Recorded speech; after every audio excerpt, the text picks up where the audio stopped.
everybody. My name is Carrie Ann. I have two children who have hearing loss. My daughter was born profoundly deaf in 2009, and she is now 10 years old and in fourth grade. And I have a son who was born after her. He is 6 now, and he has EVAS. And my family's kind of unique because we've had two hearing loss journeys that have been very different. The two kids have manifested and evolved and on their path just differently than each other, and so it's a little bit. I see a lot of different aspects of going through this as a parent and what the kids experience. And so I just wanted to introduce myself and say, hey, I, in the past, have done some coaching, some one-on-one guiding of parents through the IEP process or through, navigating medical decisions about amplification or cochlear implants. And, we're kind of on the other side of some of that right now. I feel like we're at a place where I can kind of see that there will be challenges, different ones, and I'm not exactly sure what those are going forward, but my kids are starting to become their own people, and as they do that, their paths are less scary for me, and that's a good place to be in. So I wanted to share that that's kind of my position right now in terms of what we're doing.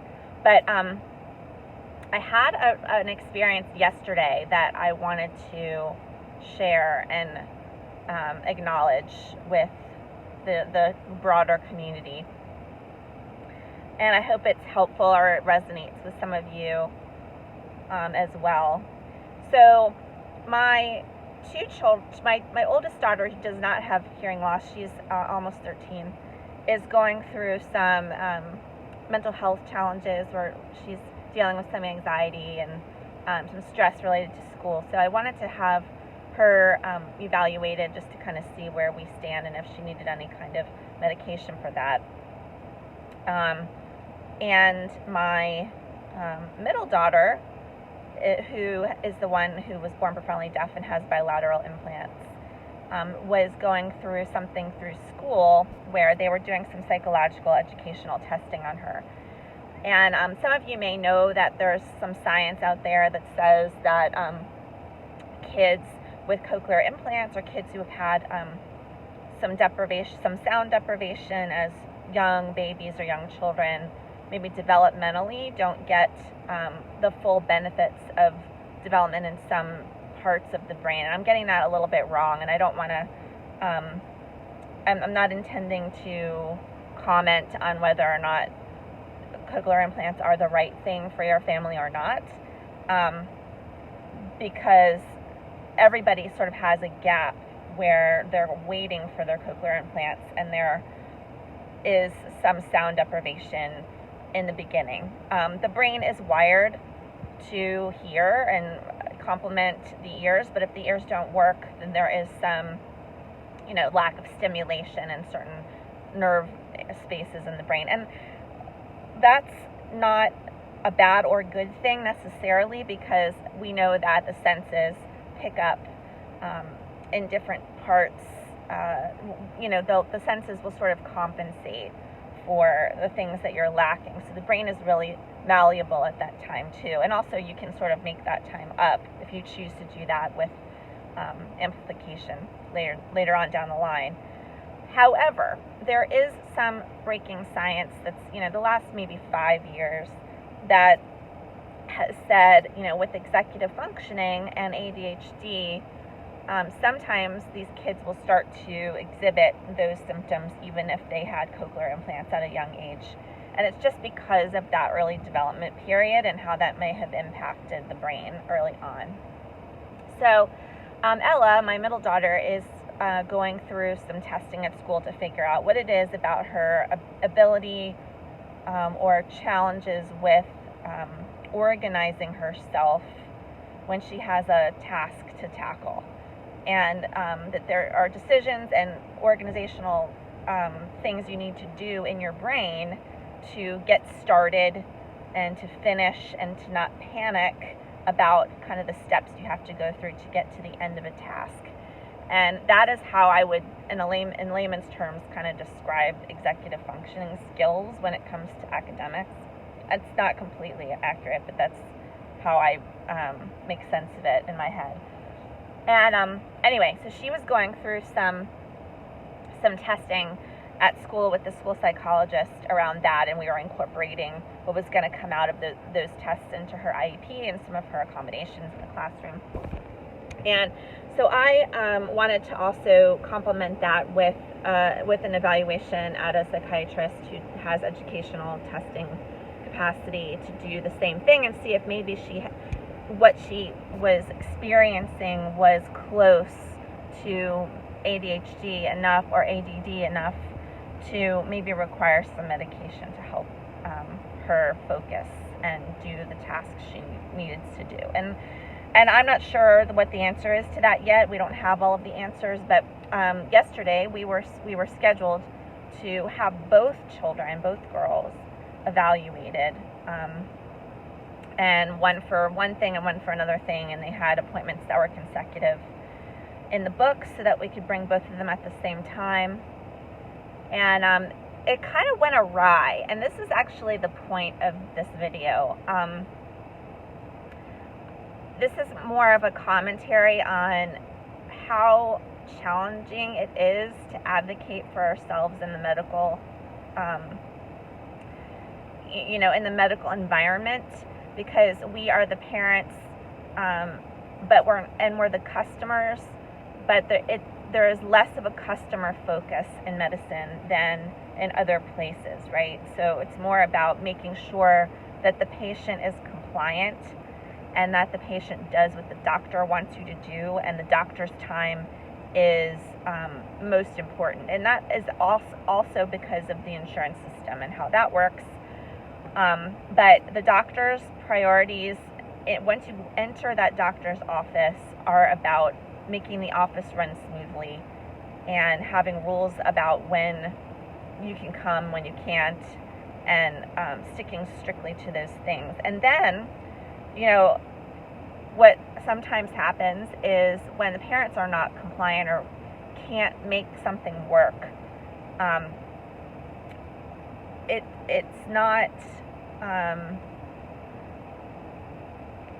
it's something that is seen as the parent's fault.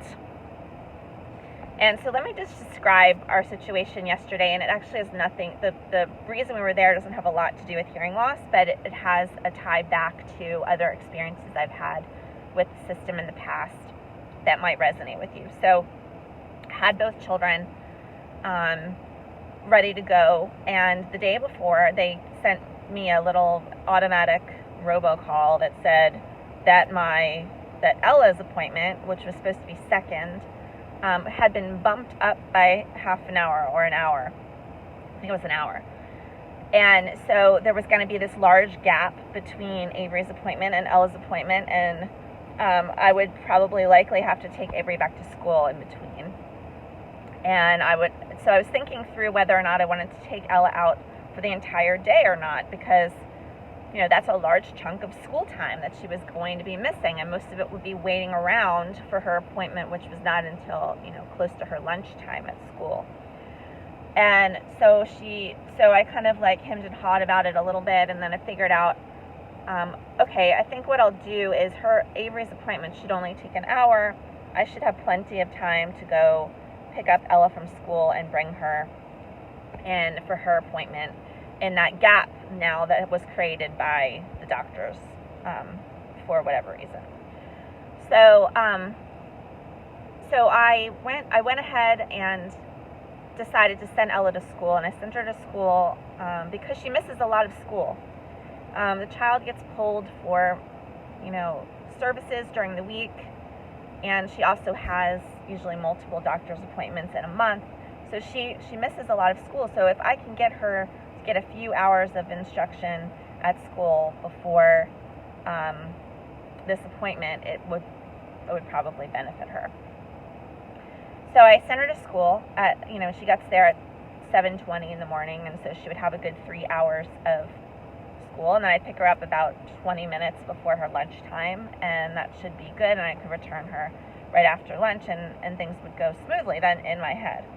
So it's probably about a 15-minute trip between the doctor and the school, and I get there with Avery, and the doctor says to me, or the receptionist says, you have paperwork to fill out because this is our first time in. And I should have known this. I should have known that I should have checked my email for anything that was paperwork related to a new doctor's appointment. I mean, I do this all the time, right? So it should have been something that I thought of, but I didn't. I had a million emails coming in all day the day before and didn't actually check to see if there was paperwork I needed to fill out. And frankly, I get tired at the end of the day, and sometimes that stuff just doesn't get done until I get to the doctor's office. And we did get there early. We were there early enough to fill it out, but it was a pretty extensive form. And it was on an iPad that wasn't really cooperating. I had a couple of glitches. Anyway, so I was filling that out for Avery, and I'm thinking to myself, I'm going to have to do this entire form again in 30 minutes for the other child. And I wondered how that was going to impact the timing, but I didn't say much. And 30 minutes after arriving, which was about 25 minutes late for the appointment, the doctor called Avery to go in and speak with her while I was finishing up the form, and then I went in and we finished up the evaluation. But it ran over. It was about 10:45 when I finished up with Avery. So I told the physician, I said, look, I'm supposed to bring Ella in, but she's at school. My mom can't get her because she has an appointment that she has to go to, so I wasn't able to use her to go pick her up. So I'm going to have to run and get her and bring her back, and we may be a little bit late. And the doctor said, that's fine. I'm going to need some time to do some notes and things anyway, so it should be okay. So that was my perception of what was going to happen next. And so I took Avery with me. We went to go pick up Ella. We came back, and the appointment was at 11, and it was 11:15 at this point, and we're pulling into the parking lot, and the phone rings, and it's the office. It was 11:15 on my clock, so they called immediately at 11:15 to tell me that we were officially 15 minutes late, and that according to the medical office policy, we'd gone through the grace period, and that we would have to reschedule. So at this point, I pulled Ella out of school, and I'm kind of ticked off, and I was upset, and I said, well, we're in the parking lot, we're just going to come up and speak to you about this. So I went upstairs, and the receptionist just played the hard line with me, and I said, I explained, I've got 2 kids who are sort of in crisis here. It took us a month to get this appointment. We're finally here. I just spoke to the physician, standing right here an hour ago, and spoke to you. And then after that, I spoke to the physician. I would love it if maybe you could talk to her to see if the 3 minutes past the grace period that we are late could be, dealt with today, since I've already pulled her out of school. And there was a little bit of scurrying around the office, and somebody went back to, I believe, talk to the doctor, and they came back and they said, well, the quality of care that Shields able to provide in 45 minutes is not up to her standards. And so, no, she's not going to be able to see Ella today. You're going to have to reschedule. So I said, okay, let me get this straight. I had pulled my kid out of school. I'm going to have to do it again. You saw me standing here. I am a person that you saw recently in the last hour and a half. None of this was explained to me. And she said, well, you didn't finish your paperwork in advance. And I said, you need to tell people that you're going to send something, because I'm not just a mom who's totally, completely focused on her kid. I have a job, and I have other activities that I do, and I get a ton of emails in a day. So if you're going to send something that I have to fill out that needs to be completed before I arrived, then you need to tell me. The other part is, they could have had me do it earlier when I was there with the first child if they knew that this could potentially conflict with the appointment. So I was really upset. And I was trying to figure out why I was so emotionally upset. Like, I actually cried. I stood there and cried in the office.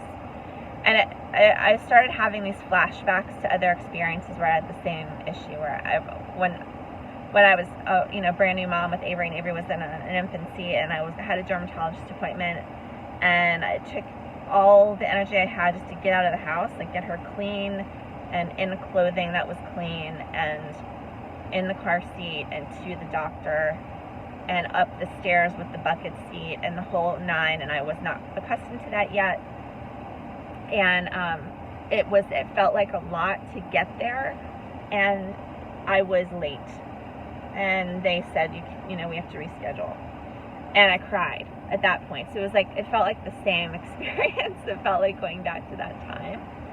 But I wanted to bring this to y'all because I think this is something that we need to deal with as a community somehow. Many of us have multiple kids with challenges. The trend seems to be to see as many specialists as possible, as well as the primary care physician, to deal with all of these things. And ultimately, the parent is still responsible for coordinating all of the care and the outcomes for all of the appointments, and what that means for them, and making decisions, and all of that is sort of on the parent's shoulders. And it can be very stressful and very overwhelming. It's just a lot to organize in your head. And we're not going to do it perfectly sometimes. None of us will do it perfectly every single time. And if you do that, please share how you do it, because I haven't met anybody yet that said that they feel like they do it perfectly. And I would love to have some learning around that, because I just don't. I've sort of, as a mom of kids with disabilities, I have sort of resigned myself to the fact that I'm only going to please 90% of people in a day. There's always going to be somebody in the 10% who's disappointed. And it could be my children, it might be myself, but a lot of times it's other people who only see me through their lens, right? So this psychiatrist was only seeing me through her lens, which was, you need to fit into my time constraints for you, or that I'm not able to give you the rest of the time that I had scheduled for you. And the reason was her concern for her ability to provide the full evaluation and quality of care. And from my perspective, she could have given us 45 minutes, cut it off, and then we could have come back for another, 20 or 30. And maybe that's not how it's supposed to go. And maybe there are ethical considerations around that for doctors that I don't understand. But it seems like putting it off another week isn't any better than doing a little bit when I was already standing there. But I say all that to explain that, we need to do better about explaining to our providers about, why we didn't do the speech homework that week. Or, what was the reason that we were late for an appointment? Or what was the reason that we didn't call that teacher back until a day or two after the phone call came in? Because they only see that one little slice of what their expectations are for us to provide things for our child. They only see that one little slice, and that's their window into the life of the parent. And they don't necessarily see that, this kid, and I know it, when my children were babies with hearing loss, they had sometimes 5 or 6 doctor's appointments in 1 week. And I had a job and another child. and, a life. And 5 or 6 doctor's appointments means something is going to get dropped. And it might be you that week. It might be you, doctor, psychiatrist, that week that gets a little bit dropped, right? But if you're caring for families, especially families in crisis, we need to figure out how to make the system more flexible. Or we need to validate the fact that parents do the best they can. And I did not feel validated that I did the best I could yesterday by that physician's office and the receptionist at all. What I felt like was a mom who had screwed up and hadn't done the right things, hadn't filled out my forms, didn't come on time, thought I could manage going back and forth between school, but they had no idea about what was going on in the back of my head, about why I didn't just bring the other kid with me and let her stay out of school that day.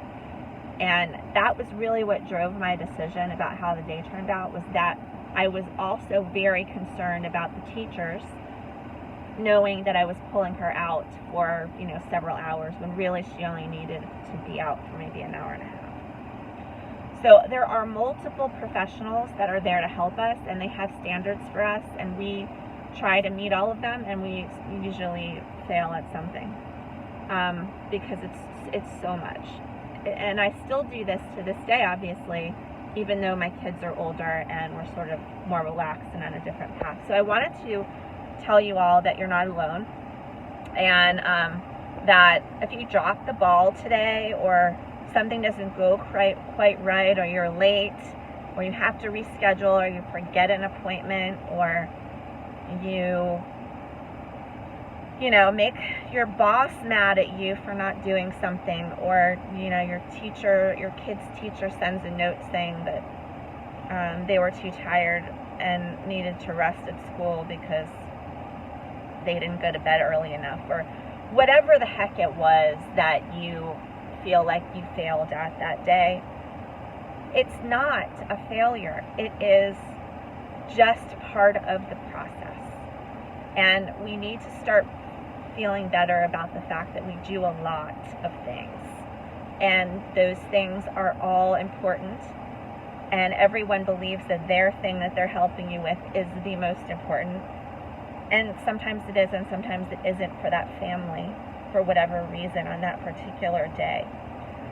And I don't know what this says about the medical system or how we could make that better. I don't even know if that's the point. The point is, I just wanted to cheer you all on and tell you that it gets better, it gets easier, you have a clearer picture and you're not as frantic, but you still have these times when you're like, oh my goodness, I'm not doing enough.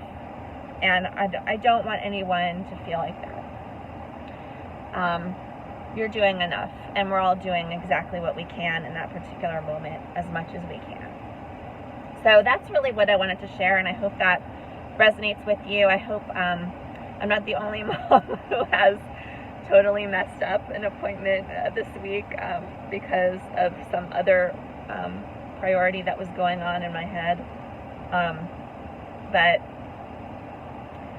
Anyway, that's all I had, and I would love to chat with you if you'd like to talk about our path or where we are on our path with my kids, and give you some perspective on that. If you just want to talk to a mom who's been doing it for 10 years now, anyone who has questions about that, I would just PM me and let me know, and I'm happy to speak to you about it.